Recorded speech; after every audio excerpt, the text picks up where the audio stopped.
I'm Amber Harper from the Burned In Teacher Podcast and a part of the Education Podcast Network, just like the show you're listening to now. Shows on the network are individually owned and opinions expressed may not reflect others. Find other interesting education podcasts at edupodcastnetwork.com. Support for House of Ed Tech comes from eSpark Learning. eSpark helps teachers save time by giving you online resources for your small groups and centers based on the standard you're teaching each week. Coming up on this episode of the House of Ed Tech podcast, we're going to talk about, is it the same old song?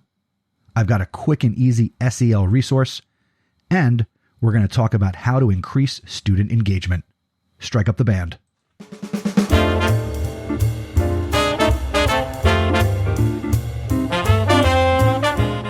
Welcome to the House of Ed Tech podcast.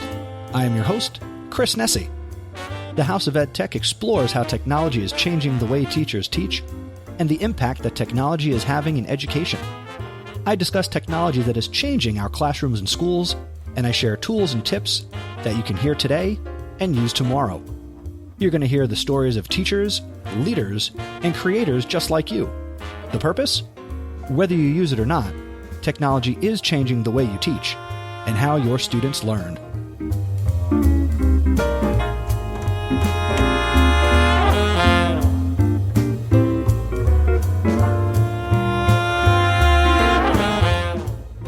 Good morning, good afternoon, good evening, good generic time of the day to you. Thanks for making House of Ed Tech a part of your anytime, anywhere professional development. If you are a returning listener, welcome back. If you're brand new, welcome aboard. This is the podcast that you want to be listening to right now. Sure, you could have chosen any one of over a million, but I got you right here, right now. Got a great episode planned for you today as the school year is in full swing. Fall is in the air, pumpkin spice this, and, well, there's a whole lot of pumpkins everywhere now, isn't there? Glad you're here. Let's get into a couple of news and housekeeping items here at the top of the episode. First, I want to give a big shout out to Mr. Dan Hacker, who I've recently connected with via Clubhouse. So shout out to you, Dan, for listening to my content about the House of Ed Tech podcast. Not about the podcast, you listen to the podcast, but thank you for listening about the content about Clubhouse and reaching out to me and connecting. So I'm always looking to connect with new people, and I'm looking forward to connecting with you even further. And if you're not on Clubhouse, you should get there. Go check it out. It's a lot of fun. Also, as I mentioned in episode 186, here's your, basically from now until it happens, reminder that the 2021 House of Ed Tech App Smackdown is coming. And I want you to share your favorite Ed Tech tool or tip from the last year. How did you use it? What did your students think of it? What do you think of the tool? Or what is your best Ed Tech tip? Give us all the details so we can help everybody with a great tool or tip, and they're going to get some value. This year's Smackdown is going to be episode 193, and that is going to be released on December 26th, 2021. I need your submission by December 18th, so get that to me. I recommend you get it done as soon as possible so you don't forget. I would hate for the episode to drop and you go, oh my goodness, I should have sent them something. I wanted to send them something. Oh man, now I got to wait till 2022. No, you don't. Get it done now. Go to chrisnessy.com/feedback and you can send an email or click the button on the right-hand side of any part of the website and you could send a voicemail. And if you're curious to see what kind of things have been recommended in the past, go to chrisnessy.com/all-time smackdown. And thank you to Derek Larson, great listener and former substitute co-host of the podcast, for compiling and maintaining that document. Also, I want to give a nice shout out to Brian Carpenter at Brian Carr on Twitter, and that's BRYONCAR, for including his thoughts about episode 186 on his recent episode of his podcast, Fresh Air at 5. And I will link to Brian's Twitter and his podcast in the show notes out at chrisnessy.com/187. But last episode was all about podcasting and using audio in schools, which I've talked about previously, but I thought it was time to talk about it again And I think I'm going to talk a little bit more about it in a few more future episodes because, let's face it, podcasting is hot, hot, hot. So let's get you hot, hot, hot for podcasting. Huh. Maybe that could be the episode title. Hot, hot, hot for podcasting. All right. Stay tuned for that one. All right. Let's get into this episode's EdTech Thought, recommendation, and my featured content, which is all about student engagement.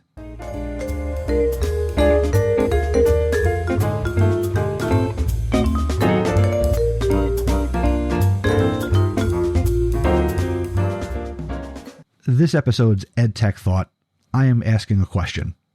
Have we not learned our lesson? I'm going to be honest. I'm frustrated. You might also be frustrated here in this school year, post-pandemic, coming out of the pandemic. But I got to be honest. I am talking to many of my friends in education, and I myself am seeing a lot of things day to day and in education that just kind of make me scratch my head. And I wonder if, as educators, we have collectively missed the point or missed out on the opportunity of what education could be and how education could evolve here in 2021 and into 2022. We are almost 25 years into the 21st century, right? What are we doing? I know that we are trying as hard as we can, but teaching is not getting easier. And make no mistake, I'm not expecting my job and my career to get easier. It's always going to pose its challenges. You face challenges, I face challenges, but we have a big systemic problem in what education looks like. I'm not going to share a lot of specific things that are frustrating me because that's not going to solve those problems. Me saying them out loud and sharing them with the world is not going to fix those problems because they are problems that, in all honesty, I do not have the authority to fix, which is what makes them even more frustrating. You might agree, you might disagree. I don't know. Feel free to let me know, though, what you think in terms of, did we miss out on certain opportunities to make changes in education? I mean, it shouldn't be that hard to make changes. But you and I both know education, for whatever reason, is slow to move forward.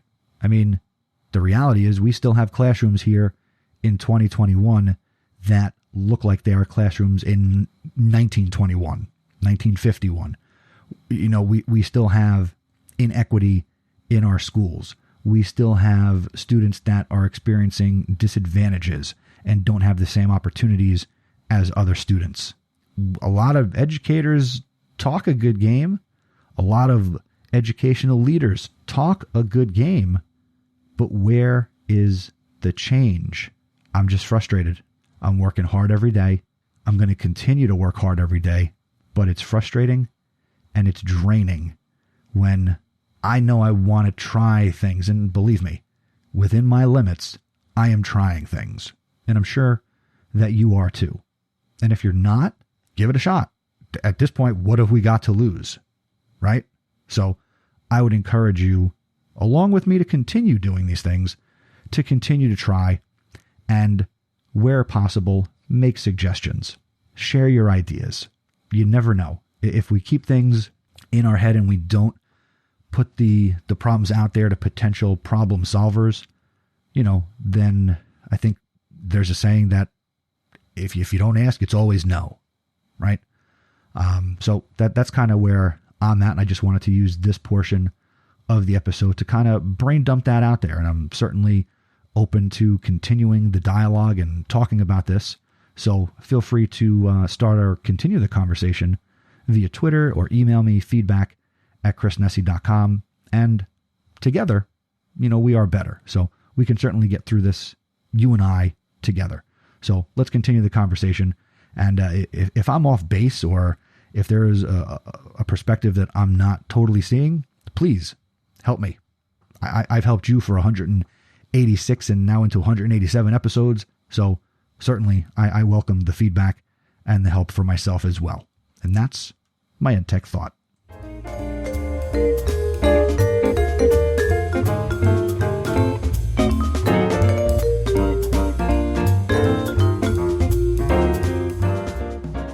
This episode's EdTech recommendation isn't so much a tech recommendation, although it is on a website, so I guess that makes it technology, right? So this comes to us from weareteachers.com, and this is free prompts for SEL for middle and high school students.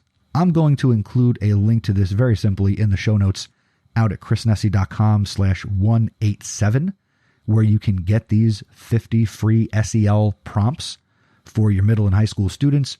And while they're not clearly for elementary school students, I am sure some of these are appropriate for the K-5 classroom and can certainly be adapted and reworded for our younger learners. But just a couple of questions here that I will share from this page. Number 1, when your homework gets hard for you, what do you do? Number 2, what is the most fun part of school for you? Number 3, let's pretend you become famous. What do you think you'd be known for? And number 4, if you could make one rule that everyone in the world had to follow, what would it be and why? So I've looked at all 50 of these questions. I think they are fantastic. Certainly a way you could use it as a do now, or you have a free moment to just get the kids talking, non-content related, and just kind of get them thinking, imagining, wondering, which is certainly very powerful and very helpful. You know, I think you might find this valuable in your school or your classroom. And again, I will include a link to this from weareteachers.com out in the show notes or in your podcatching app, chrisnessy.com/187. And that's my EdTech recommendation.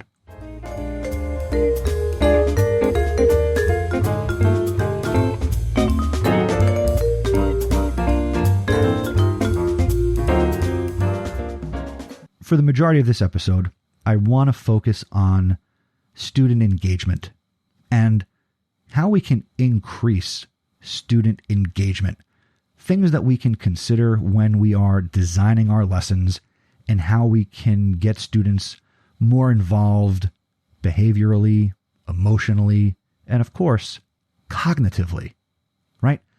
I'll be honest, as I try to be every time you hear my voice, honestly, student engagement is something that I think right now, here in 2021, I'm struggling with.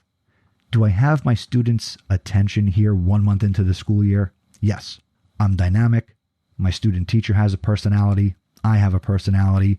We are moving around the room. We are talking with our kids. We're implementing some SEL strategies as the 9th graders that we work with. You know, many of them spent last year virtual the entire school year. Some did the hybrid learning in the spring in my district that was offered. And I think I mentioned it, whether it was, you know, here or on Podcast PD recently, how my 9th graders, and think of your own students using the same math formula, my 9th grade students, their last time that they were in school might have been 7th grade. But then in the last couple of weeks, I've seen on Twitter and Facebook and going around on social media this image that when was their actual last normal school year? And for a 9th grader, that would be 6th grade. The last school year that from start to finish, they were in school and things were, quote unquote, hopefully you can hear my air quotes, things were normal in education. And now they're in 9th grade. And all the poo has hit the fan for some kids and in some classrooms. So there's certainly some struggle going on. And I feel like student engagement is low, and I'm trying to figure out ways to get my students to invest in what's going on. So here are some things that I'm thinking about and things that you might find valuable as well. And before I get into it, if you have ideas in addition to these, please go to chrisnessy.com/feedback, send me a message or DM me on Twitter, and let me know what you're also thinking and what you're doing about student engagement. Now, when we think of student engagement in learning activities, it is often convenient to understand engagement with an activity being represented by good behavior, positive feelings, and above all, student thinking. This is because students may be behaviorally and or emotionally invested in a given activity without actually exerting the necessary mental effort to understand and master the knowledge, the craft, or the skill that the activity and the learning promotes. In light of this, we need to consider how following interrelated elements and designing and implementing learning activities can help increase our students' engagement in all of these areas. Again, behaviorally, emotionally, and how they're thinking and processing the learning. So here are 6 things to consider. Number 1, make it meaningful. Number 2, foster a sense of competence. Number 3, provide autonomy, support. Number 4, embrace collaborative learning. Number 5, establish positive teacher-student relationships. And number 6, promote mastery orientations. Now let's go into each one of these, and let's start with our first one, making it meaningful. When you're aiming for full engagement, it's essential that students perceive activities as being meaningful and authentic. Research has shown that if students do not consider a learning activity worthy of their time and effort, they might not engage in a satisfactory way, or they'll disengage entirely. We've all seen this. To ensure that activities are personally meaningful, we can, for example, try to connect what we're doing in the classroom to, number 1, students' previous knowledge, and number 2, their experiences. I try to do this in social studies. I don't know what this looks like in other content areas. All I know is you typically hear students say, when am I ever going to need blank? Well, we need to be able to answer that question. Also, we need to be, as teachers, the ones who can kind of model and demonstrate why what we're doing is worth pursuing. So if we want our students to be lifelong learners, we also need to demonstrate how we are lifelong learners and how we're using our learning and our pursuit of educational ideals personally. I do that. I try to. I talk with my students about things that I'm learning beyond teaching. I talk about podcasting. I talk about other things that I'm interested in and learning about, and how I continue to learn and grow as a person. So I try to show them how I make learning meaningful to me at this stage of my life and how they can do it at the stage of life that they're at. Number 2, foster a sense of competence.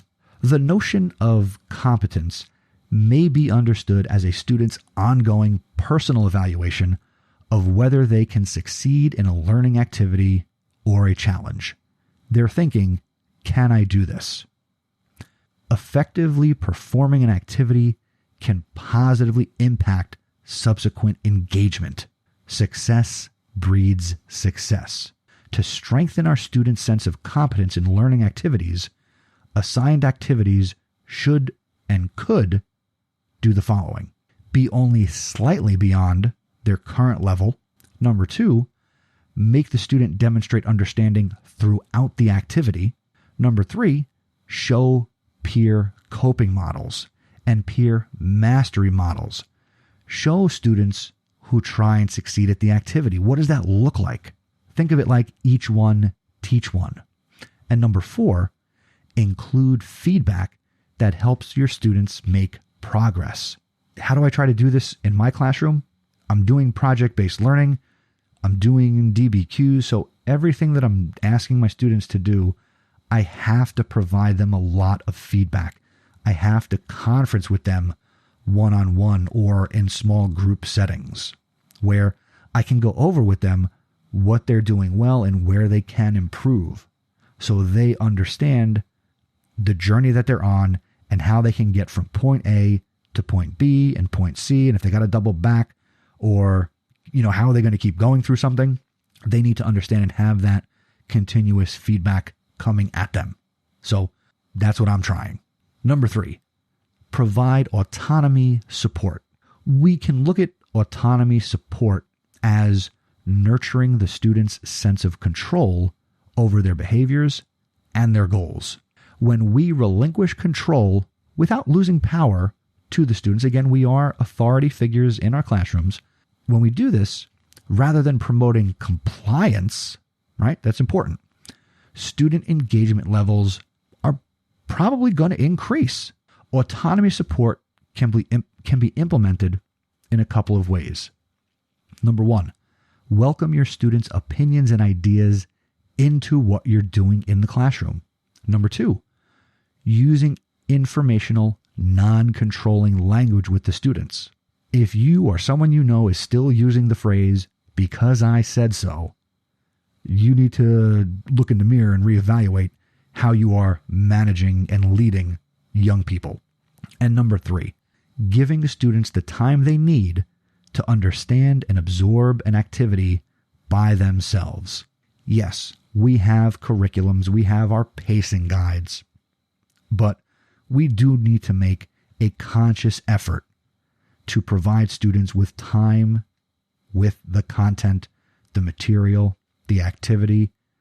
I would go so far as to say provide too much time, and then through effective classroom management and additional opportunities, students who need the time will use the time, and students who don't need all the time you provide, you can find other ways to, here you go, engage them and have them bring even more value to the class. It's all possible. Before we finish up with items 4, 5, and 6, let's pause from a word from this episode's sponsor.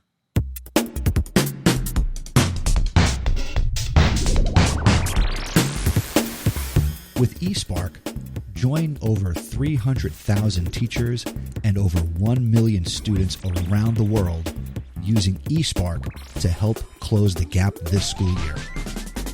To help make the most of this school year, eSpark is giving you free access to eSpark for the 21-22 school year.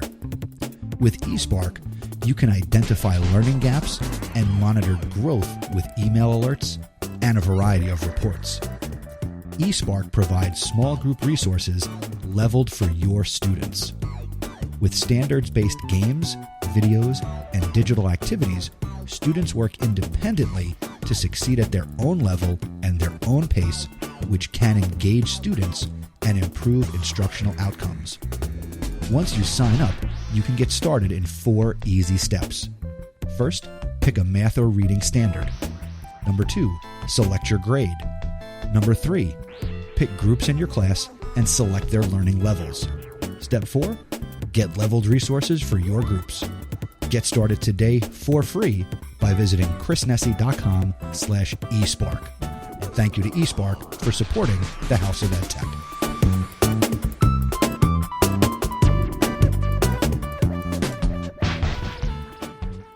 So far, we have talked about making the learning meaningful, fostering a sense of competence for our students, and providing the autonomy support that they need.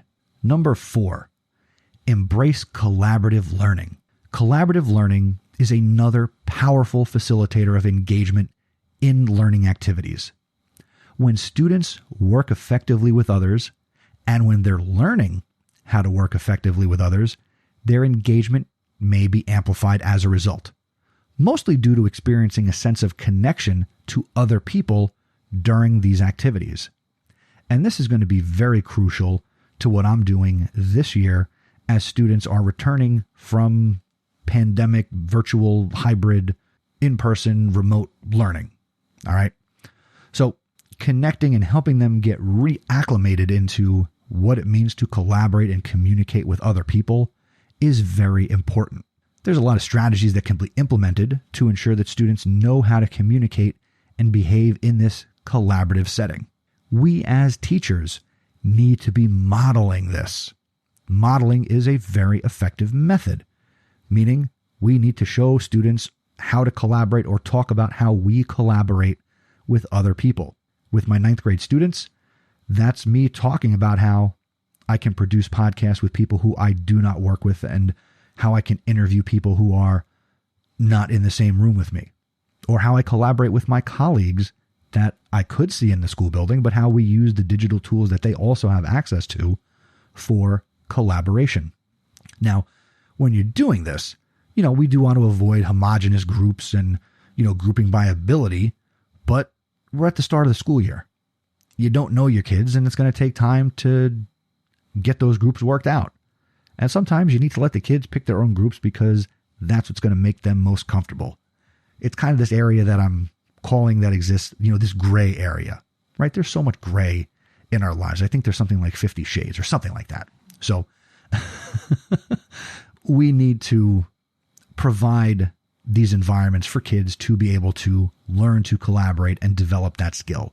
Again, I've talked about it when I talk about the 4 C's. Collaboration is one of the verbs of my classroom. I hope it's one of the verbs of your classroom as well. We need to foster individual accountability by assigning different roles. Don't just stick kids in a group and think that the work is magically going to get done. That doesn't teach them anything. Talk to them about choosing a project manager. Have them determine the roles they think they need if that's age appropriate. Or if you're just starting out and you have younger learners, you determine what roles should exist in a group. And then you talk to the kids about what these roles mean. And over the course of their time with you, they should experience all the roles that exist multiple times. That's going to teach them the skills they need. Number 5, establish positive teacher-student relationships. High-quality relationships with our students is another critical factor in student engagement, especially in the case of the difficult student and potentially those from even lower socioeconomic backgrounds. When students form close and caring relationships with their teachers, they are fulfilling their developmental need for a connection with others and a sense of belonging in society. Teacher-student relationships can be fostered in the following ways. Number 1, care about your students' emotional needs. You're a human being. They're human beings. Care about them. Love on them. Show them you care. Number 2, display positive attitudes and enthusiasm. Now, I will be honest, it is not all sunshine and rainbows. Sometimes I walk into the classroom and I will let them know, here's what's bothering me, and I will open up to them because life is not perfect, and they honestly can't expect that I live a perfect life because I know that students don't live perfect lives. So, honesty, a little authenticity goes a long way. Increase your one-on-one time with your students in your classroom. Take the time to get to know your kids. Have those one-on-one conversations with them. They will appreciate that. And again, we're in a time right now here in the fall of 2021 where our students need this. What else do they need? They need to be treated fairly. They need to be treated fairly. They need to be treated equitably. Not equally. There's a difference. Episode for another day. Treat your students equitably. Number 5, avoid deception and breaking promises. Don't promise donuts or a pizza party if you're not going to deliver, or if Domino's can't deliver. Don't lie to children. Goes back to what I previously said. Be authentic, be honest. How do we expect them to learn how to do it if we're not modeling that? A lot of what we do comes down to how we act and who we are as people. So give that some thought. And number 6, promote mastery orientations. Finally, the student's perspective of learning activities also determines their level of engagement. When students pursue an activity because they want to learn and they want to understand, rather than merely obtain a good grade or look smart or make mommy and daddy happy or do better than the kid sitting next to them or behind them, their engagement is likely to be full and thorough. Dave Frangiosa, friend of Podcast PD, who I know through AJ Bianco, is very big into standards-based grading. I'll be honest, the more I think about it, I would love to just get rid of grades altogether. I'm not going to write a book about it. I'm not going to go traveling the world and speaking on stages about getting rid of grades. That's beyond my reach and my power. But what I do tell students point blank, whether it's at the high school level or the college level, that is, if you are only concerned about your grade, you are in a class or taking a class, or your experience is going to be for the wrong reasons. I actually just had a funny experience in one of my Rutgers classes where I work with seniors, and a student was asking me about losing points on an assignment, and everybody could kind of hear this conversation, and it was okay that the conversation could be heard by everybody. And a student who I taught in a couple of other semesters basically chirped up from the back and said, if you start asking him about grades, he's going to get aggravated. Don't talk to grades. Don't talk to him about the grades. And I said, thank you. And the person looked at me and said, why shouldn't I talk about my grade? I said, because it's not important. I said, as a college senior even, you should be at a stage of life where it's not about the grade, but about how you're going to grow as a person. And I just had a similar conversation with my high school freshmen about, don't worry about your grade. Worry about doing the best you can, and your grade will take care of itself. I think more people need to consider that approach and show kids that it's not just about the grade. Now, this is a lot about engagement. You might want to rewind, re-listen, slow it down, speed it up. I don't know what you need. But to recap, how can we increase student engagement? Number 1, make it meaningful. Number 2, foster that sense of competence in our students. Number 3, provide autonomy support for the kids. Number 4, embrace collaboration in your classroom. Number 5, make those student-teacher relationships positive. And number 6, promote mastery. It's not just about the grades. If you have other thoughts about increasing student engagement and maybe some strategies that you are trying in your classroom that are working, or hey, if something's not working, let us know about that too, because other people might be doing it and wondering, why am I still doing this? And I have no alternative, or maybe they just need the validation to hear that it doesn't work from somebody else. Go to chrisnessy.com/feedback and share your thoughts on student engagement.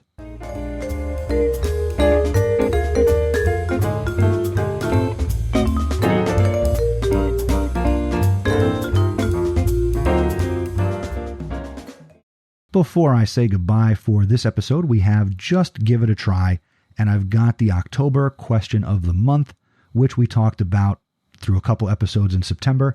And the question I put out to the House of Ed Tech community was, what collaboration tools are you and your students loving? And I got a great response from Stefan Troutman. Stefan says, quote, I think one of the best tools for collaboration is Padlet.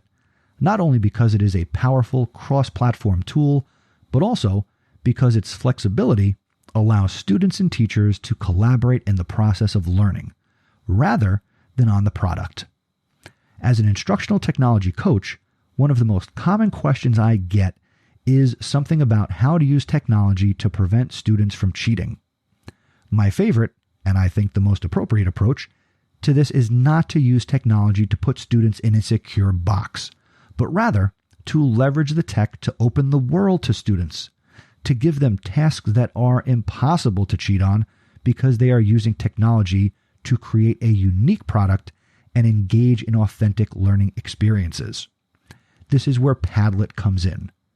The flexibility it provides through its various templates and variety of choices on how to upload and create content makes it a true playground for teachers and students to be able to do anything. Students can ask questions, share work, provide feedback, consume content, and create products all within Padlet. The only drawback is the paywall, but I have found teachers to be the most creative people on the planet when working within budgetary restrictions. Their ability to export content and material is a lifesaver for teachers who want to squeeze all the juice out of that free version of Padlet. End quote. Thank you, Stefan. Yes, Padlet is fantastic. I love Padlet.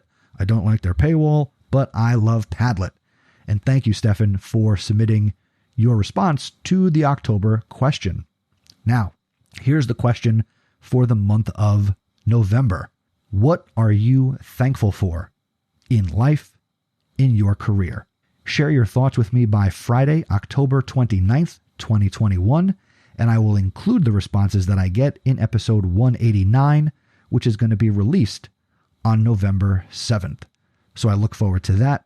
Go to chrisnessy.com/feedback, and you can get those responses to me, again, by Friday, October 29th, 2021.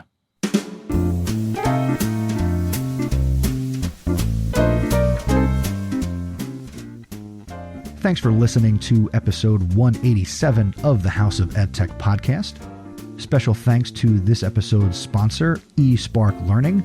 Again, to learn more about eSpark, go to chrisnessy.com/eSpark. Keep the conversation going. I shared a lot of things about student engagement in this episode, and I want to hear your thoughts. Go to the show notes page, chrisnessy.com/187 or chrisnessy.com/feedback. If you enjoy the podcast, and hey, if you're listening this far, you enjoy the House of EdTech podcast, I thank you. And here's 2 things you can do to support the show. Number 1, tell somebody else about the podcast. Share it on social media. Share it on Instagram, Twitter, TikTok. Get creative. Use the hashtag House of EdTech. Tag me at Mr. Nessy and share the House of EdTech with somebody who needs to listen to it or should listen to it. The other thing you can do, you could also become an awesome supporter. The Awesome Supporter program is powered by Patreon.com, which allows a consumer of content like you to support a creator like me. Special thanks to my awesome supporters, Anthony Arnaud from the STEM Class Podcast, Dan Gallagher. You can find his writings at gallaghertech.edublogs.org. Carlos Garza.